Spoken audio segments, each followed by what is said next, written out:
Our decisions are not our own.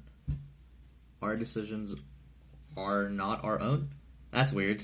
In your last video, you talk a lot about how routines and how when you start a routine, the following actions in that routine are essentially pre-programmed and no longer your own.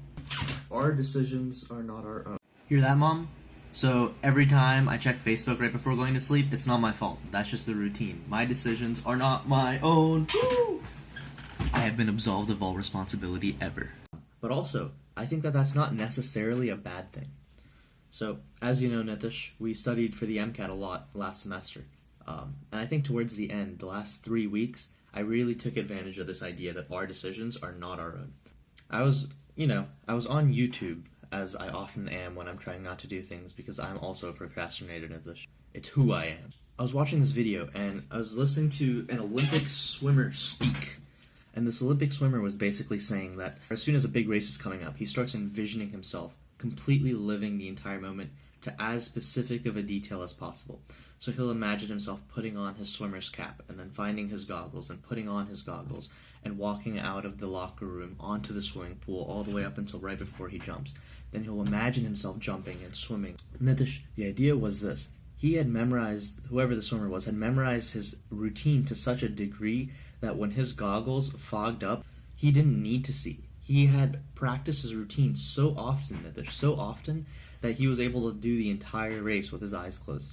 Now, to be fair, swimming is just going up and down, so you don't need to see really. But, at that level, I'm sure everything matters. I wanted to practice my routine just as similarly. So every time before I went to bed, I'd imagine getting up. Or whenever we took a practice test, I'd imagine, hey, traffic's going to be bad, I'm going to have to drive around for 30 minutes. And then I'd drive around for half an hour in circles before taking my test. And so by the time the test came, it was a routine. I started my first step of getting out of bed and getting my material, and that triggered the routine of taking the whole MCAT test. So I think that routines can be useful, Nitish. I think we can use routines to make our lives more interesting, too.